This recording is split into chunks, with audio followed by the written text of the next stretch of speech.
च धमेषु एतं मंगल मुत्मंग गारो च निवातो च तंतु चति च गतोनुता कालेन धम श्रवणम एतं मंगल मुत्मंग हंति च सौ च सवता श्रवणानं च दशनं कालेन धमासा कच्छा एतं मंगल मुत्मंग तपो च विशुद्धचर्यं च अर्या सत्तान दर्शनं निब्बानं सचि क्रिया च एतं मंगल मुत्मंग फोटस लोक दमे हितं यस्न कंपति अशोकं वीरं हेमं एतं मंगल मुत्मंग एतादिशानि तत्वानं सबदं पराजिता सबद सोतिं वसंति तं तेषं मंगल मुत्मंग।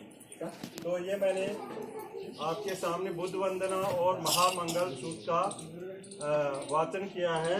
लेकिन अब पहले भी आपको ऐसे पागल बनाते चले गए हैं, लेकिन मैं पागल बनाने का कार्यक्रम नहीं है मेरा। मैं इनका अर्थ भी आपको बताऊंगा, तभी आपके समझ में आएगा। उसमें भगवान बुद्ध के समय 2500 साल पहले अपनी पाली भाषा थी, और ये मैंने पाली भाषा में बोले हैं सारे जो भी महामंगल सूत्र और बुद्ध वंदना थी। अब शुरू में मैंने क्या कहा था, नमो तस्य भगवतो अरहतो सम्मा सम्बुद्धस्य। उस भगवान बुद्ध को नमन किया है जो 2500 साल पहले समानता के लिए कार्य किया। उसके सामने कोई नहीं ऊंचा था, नहीं नीचा था, सब क्या थे, समान थे, और स्वयं को ज्ञान प्राप्त हुआ था। इसको 3 बार मैंने क्या किया है, नमन किया, नमो तस्य भगवतो अरहतो सम्मा सम्बुद्धस्य। फिर मैंने कहा तीसरा, बुद्धं शरणं गच्छामि। कोई भी समस्या है तो अपनी बुद्धि की शरण में जाओ। ये बुद्धि सबसे बड़ी बताई गई है। इसमें मतलब इसकी शरण कोई समझ कब क्यों कैसे पूछो, उस समस्या का अपनी बुद्धि, दूसरे के ने अपनी बुद्धि से सोचना है, बुद्धि की शरण में जाओ। दूसरा बोला धम्मं शरणं गच्छामि। भगवान बुद्ध ने लंबा चौड़ा धम्म दिया है, सत्य का मार्ग, यूँ कह सकते हैं सत्य का मार्ग। उस सत्य के मार्ग पर चलो, उसकी शरण में जाओ, गच्छामि मानी जाओ। और तीसरा बोला संघं शरणं गच्छामि। संघ माने वाले एक जगह रहो। अन्याय के खिलाफ लड़ने के लिए अपने को क्या होना है, एक जगह रहना है, संगठित होना है। ये 3 शरण बोले। अब बाद में बोले मैंने 5 शील बोले। क्या बोले, 5 शील। पाणातिपाता वेरमणि सिक्खापदं समादि। मैं बिना कारण किसी भी प्राणी को सताऊंगा नहीं, मतलब बिना कारण। या कोई जबरदस्ती आपके साथ कोई कर लो तो कोई रोक तो करना ही पड़ेगा। या मैं सोच भाई वो पंचशील को कर लो, खोगो जरा तो करना ही पड़ेगा। अपने अत्याचार करता है तो उसका विरोध करना पड़ेगा। दूसरा बोला दिन दाना वेरमणि सिक्खापदं समादि। बिना दी हुई चीज किसी की नहीं लूंगा, अर्थात चोरी नहीं करूंगा। तीसरा बोला कामेषु मिच्छाचार वेरमणि सिक्खापदं समादि। व्यभिचार, किसी की भी बहन बेटी को गाली गलौच वगैरह नहीं दूंगा, अर्थात चरित्रवान बनूंगा। ये तीसरे शील में आता है। चौथा बोला मैंने मूसावादा वेरमणि सिक्खापदं समादि। मतलब झूठ नहीं बोलूंगा, चुगली नहीं करूंगा। ये चौथे शील में आता है। 5वां शील बताया सुरामेर्य मद्यपमाद खाना वेरमणि सिक्खापदं समादि।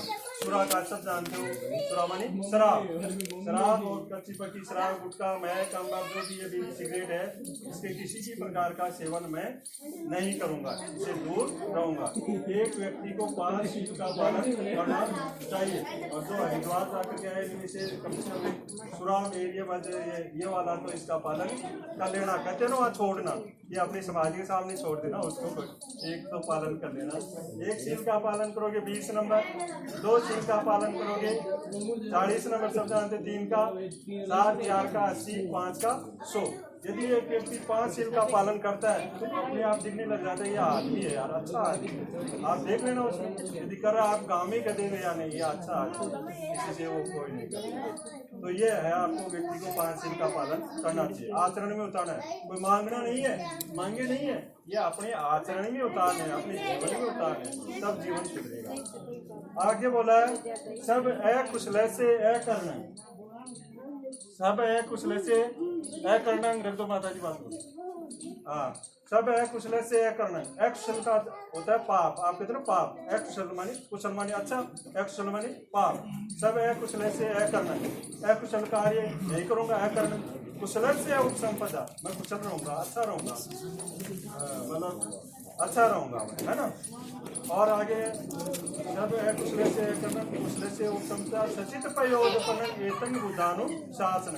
अपने चित्त मन को निर्मल बनाना, यही बुद्ध का अनुशासन है। मन को, मन में कोई द्वेष ईर्ष्या ये नहीं होना चाहिए, यही बुद्ध का अनुशासन है। ये मैंने बात बताई है, पाली भाषा में थी, इसे आपको खोल करके बताइए।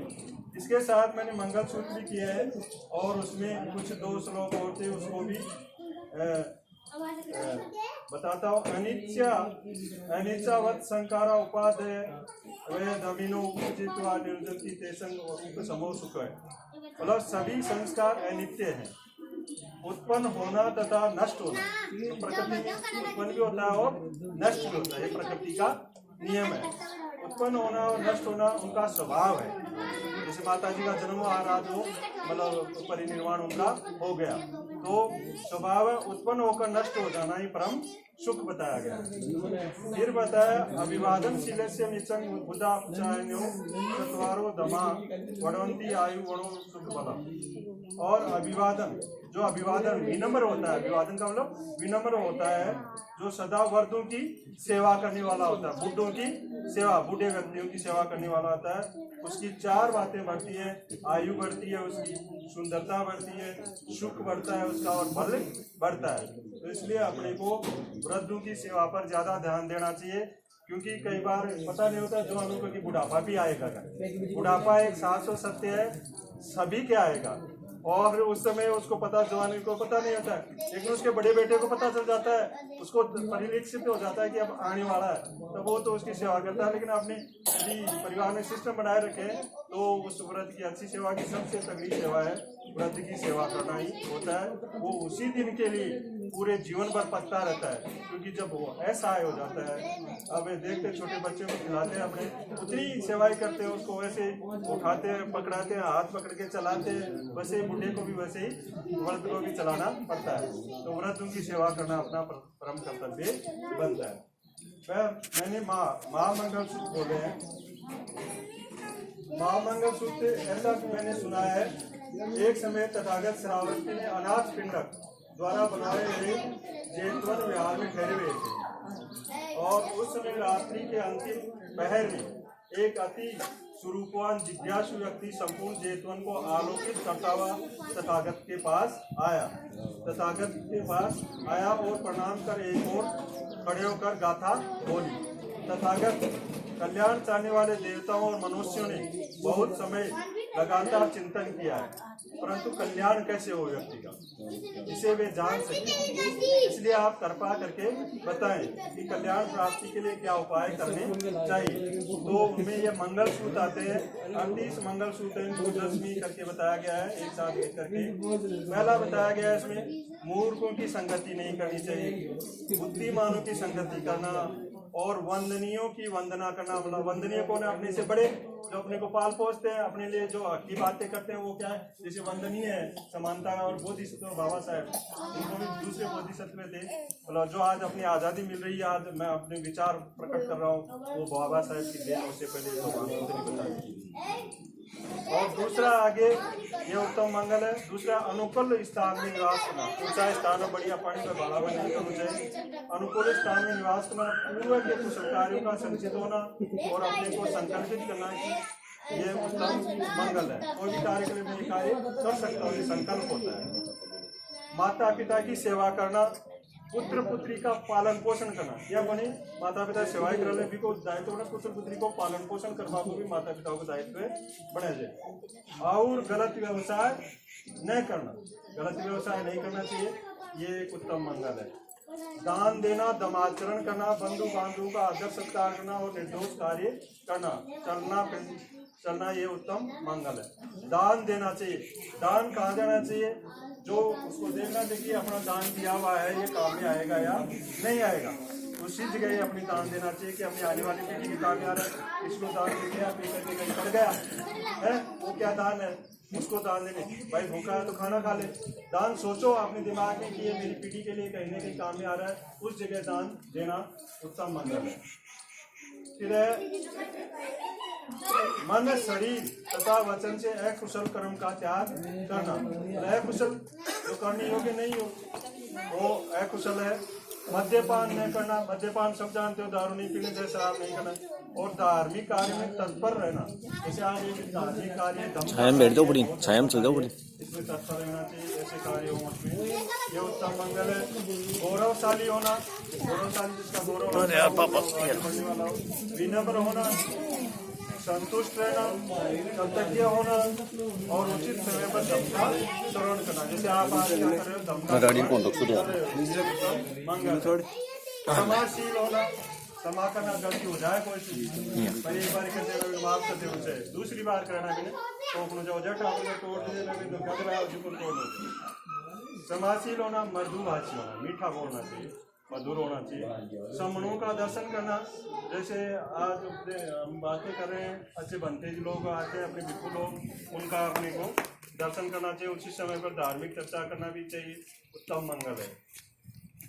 तब विशुद्ध चर्या का पालन, श्रेष्ठ सत्यों का दर्शन और निर्वाण का साक्षात करना, मतलब सत्यों का दर्शन करना चाहिए। सत्य का दर्शन तभी होगा जब सत्य महापुरुष ने काम किया। कबीर रैदास ये देखे खूब ने पहले कह दिया, मतलब 2500 साल बाद में कबीर रैदास ये अपनी में सबने काम किया है, लेकिन कलम बाबा साहब के हाथ लगी थी और इतिहास बंद कर दिया गया था, बाहर से लेकर के आए थे कलम के बल पर। हाँ, आगे है, जिसका चित्त लोक दम से विचलित नहीं होता वह निशोक, निर्मल तथा निर्भय होता है। लोक दम जो सबके कल्याणकारी हो, या कोई वो तो ऊंचोर हो नीचो, वो दम नहीं है। जिस दम में समानता हो, किसी के साथ समानता नहीं हो, वही लोक दम, लोक कल्याणकारी, सबका कल्याण करने वाला भगवान बुद्ध द्वारा दिया गया दम है। इस प्रकार के कार्य करके, ये सारे कार्य, ये 38 थे टोटल, 10वीं दे दिए इसमें। इस प्रकार के कार्य करके सर्वत्र अपराजित वो लोग कल्याण को प्राप्त करते हैं, मतलब वो अपराजित रहते हैं और कल्याण को, उनको कल्याण प्राप्ति हो जाती है। ये कार्य करोगे तो अपने आप ही कल्याण सुखी में जीवन होगा। नमो बुद्धाय, जय भीम, जय श्री राम। ये मैंने आपको बताया। अब आगे के कार्यक्रम में वो कहा गया भाई मेरा पकड़ा रहे, वो वीडियोग्राफर कहाँ गया रे, करा है कट करके एक बार दोबारा करें।